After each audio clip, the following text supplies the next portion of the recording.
matawi pamoja na waamini wa Kristo wa kanisa letu kote ulimwenguni, tunakianza kipindi maalum cha Juma Kuu ambacho kitahitimishwa na maadhimisho ya kifo na ufufuko wa Bwana wetu Yesu Kristo. Ndio Pasaka ya Bwana mfufuka.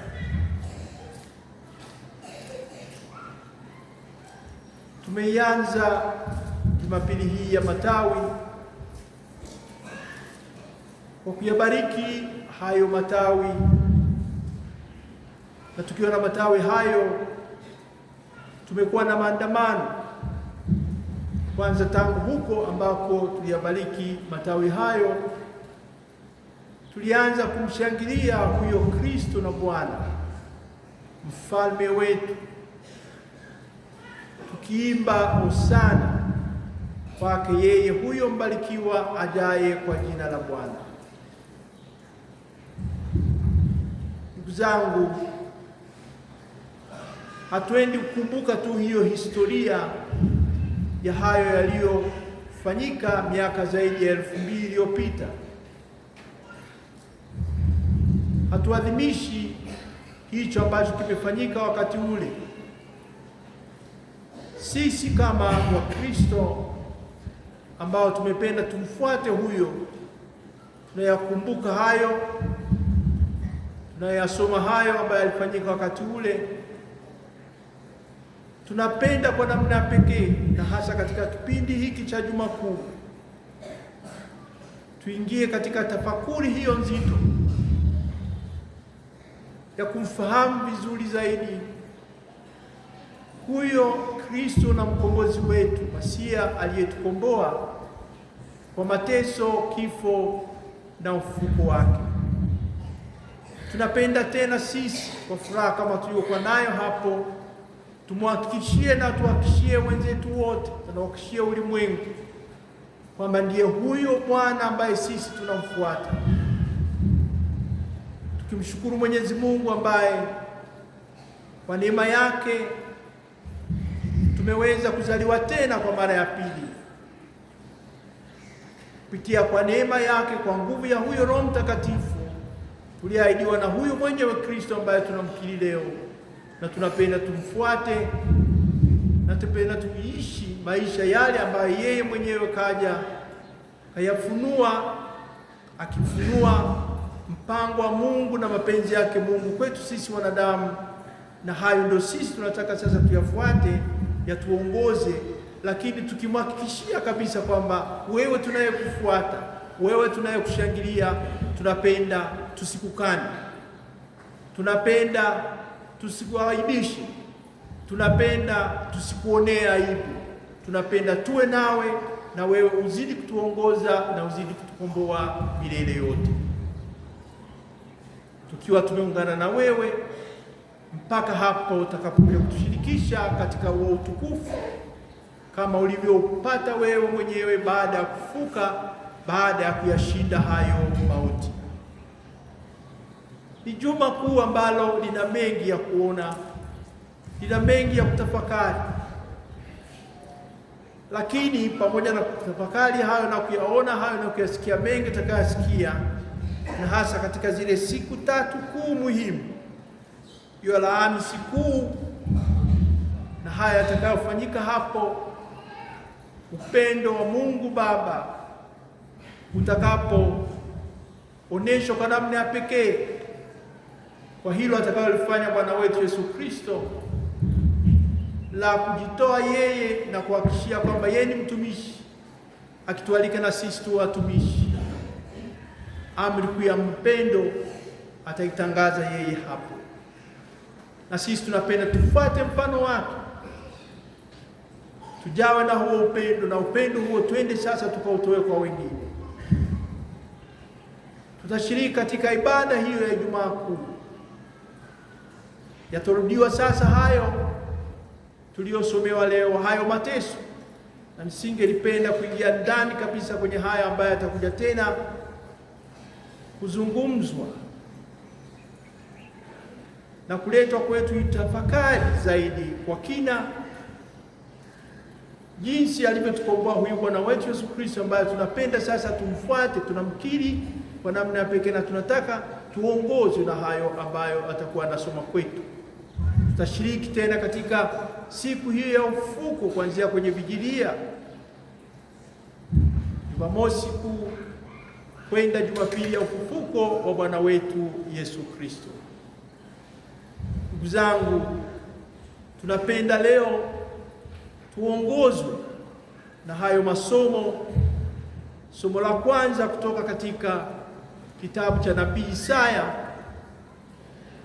hiyo sura ambayo imetukumbusha utabiri wa Isaya wa huyo mtumishi wa Bwana na ambavyo angelikuwa. Kwa kweli huyo mtumishi wa Bwana ambaye Isaya alimtabiri, anayemzungumzia leo tuliyomsikia, ndio huyo baadaye anakuja kusema na huyo Paulo katika waraka wake wa Filipi, kama tulivyosikia, huyo mtumishi mnyenyekevu. Katika somo hilo la kwanza tunamsikia huyo mtumishi alivyo, uaminifu wake aliokuwa nao, ambaye yeye huyo hakuogopa lolote.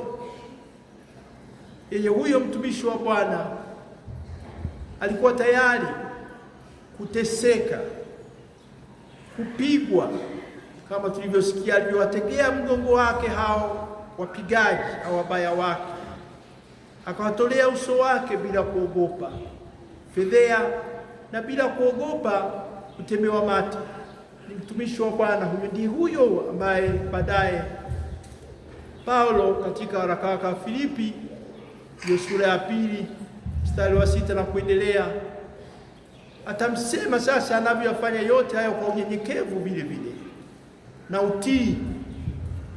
Huyo aliyejishusha, ambaye pamoja na kwamba alikuwa Mungu lakini hakujikandamiza, hakujishikiliza kwenye huo ukuu aliokuwa nao tangu mwanzo, hata kabla ya kuumbwa na ulimwengu huu. Akajishusha, akatoa mwili wetu. Tunafahamu hayo, umwilisho huo, tangu tulipoadhimisha sherehe ya kuzaliwa kwa Bwana wetu Yesu Kristo. Huyo anayetoa mwili, anayejishusha, akajitoa, akatoka katika hayo ya ukuu, akashuka chini, lakini kwa sababu moja ya kutaka kuja kutukomboa sisi. Huyo ambaye Paulo anasema vizuri alivyokuwa, baada ya kutoa mwili basi akaja kuteseka, na sio kuteseka tu, bali akaja kutukomboa sisi kwa kifo cha msalaba. Na kwa namna hiyo ndiye akaja kupata sasa huo ukuu. Mungu akaja kumwinua, akampa jina ilo kuu kuliko majina yote, na vitu vyote vya ulimwengu na duniani na chini ya nchi vitalitaja jina lake, kama ndiye Kristo Bwana. Ndiye Yesu Kristo huyo aliyekuwa mwaminifu, akaifanya hiyo kazi kwa mateso, kwa kupigwa, aliyejishusha huyo na akawa mnyenyekevu katika utii huo, na kweli Mungu akaja kumtukuza. Leo tunajiuliza sisi ambao tumemshangilia tangu tulipoanza maandamano yetu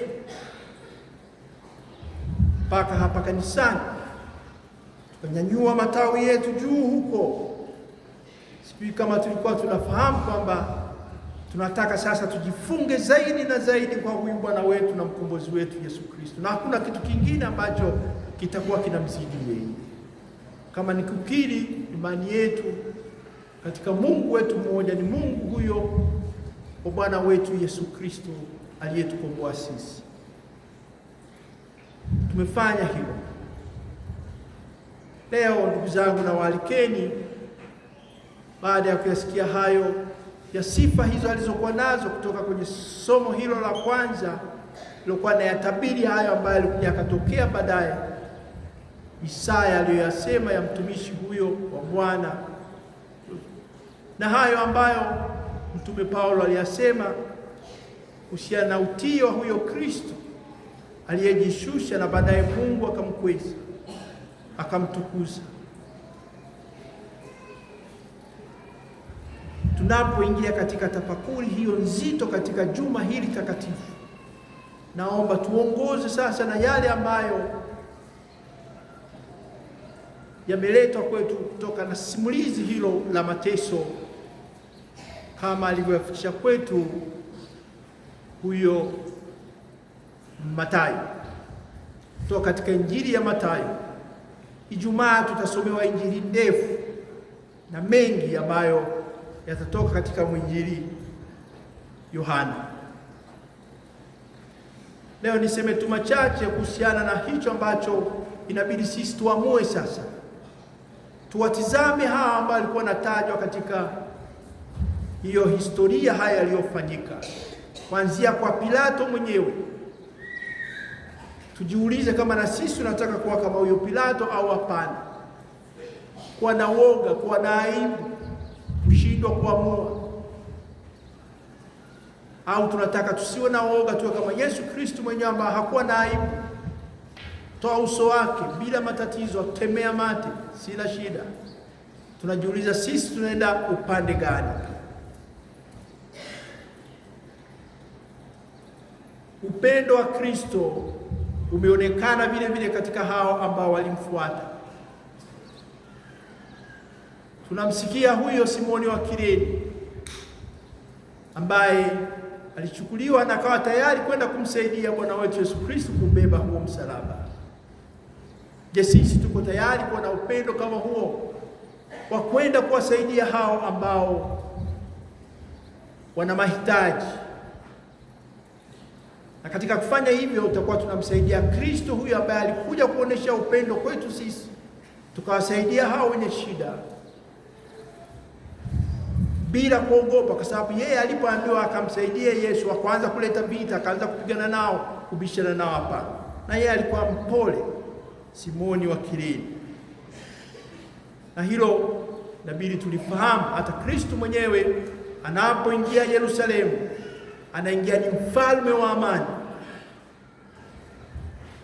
Hiyo ni kwa sikuisema, lakini ni sifa ambayo anaionyesha alivyoingia kwa upole wake, bila kuja na fujo, bila kuja na vurugu, pamoja na kwamba alijua kinachoenda kutokea sasa. Je, sisi tuko tayari kwa wapole? Tuko tayari kwa wenye upendo huo kwenda kuwasaidia wengine? Tuko tayari kuleta amani hiyo ambayo kama tunavyofahamu sasa hivi ulimwenguni na kwenye maeneo yetu, shida hizo tunazokutana nazo, hiyo amani inapokosa, badala yake ikawa ni vurugu, ikawa ni vita, ikawa ni magomvi, ikawa ni kutoelewana, tangu kwenye familia zetu, sehemu zetu za kazi, maeneo mbalimbali, upendo ukakosa wa kusaidiana, mimi na mwenzangu tukasaidiana, tukaona namna gani tutaishi. Je, sisi tuko tayari kwa kinyume kabisa na hao majizi ambayo yalisulubiwa pamoja na Kristo? Wote baadaye kuna mmoja ambaye atakuja kufanya vinginevyo, lakini walivyodhihaki wakamtukana huyo Yesu. Sisi tukoje? Tunamtukana huyo Yesu. Hatujaongelea mambo ya kina Petro, tutayasikia Ijumaa. Mambo ya Yuda tutayasikia Ijumaa. Lakini kwa hawa majizi wametajwa hawa,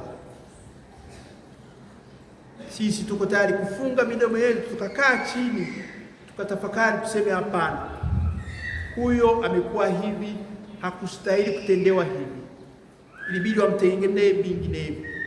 Badala yake tunaenda kushiriki katika kuyaleta hayo ambayo ni vurugu, kuchochea, kuweka moto, na badala ya kuona kwamba yanakuja hayo yenye kuleta amani na upendo, inakuwa ni hasara tupu inayoingia.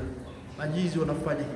Je, sisi tumekuwa kama hawa wakuu wa makuhani na waandishi ambao nao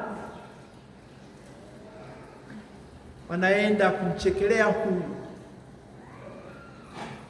ambaye kwa vyovyote walishamuona kama yeye anakufuru na kutaka kumuona, aliyefanya kinyume na tamaduni zao na sheria zao za zamani hizo alizokuwa anazifuata. Sisi tuko wapi? Tunamhukumu huyo kwa lile ambalo amelifanya ambalo ni zuri, au tunakaa kimya tukitafakari na kuona kwamba hilo linalofanyika ni zuri au ni baya? Na wengine wengi tuliowasikia waliofanya mazuri, kama huyu hata Yusufu aliyetoa kaburi lake aende kuzikwa huyo Bwana wetu Yesu Kristo, kama hawa kina mama Maria Magdalena na yule Maria mwingine ambao walibaki katika kusali wakiomboleza, wakafuata mpaka mwisho kuona ni kitu gani kitatokea, na hakumwacha Bwana wetu ambaye aliteseka amba msalabani na kafa akaenda kuzimu.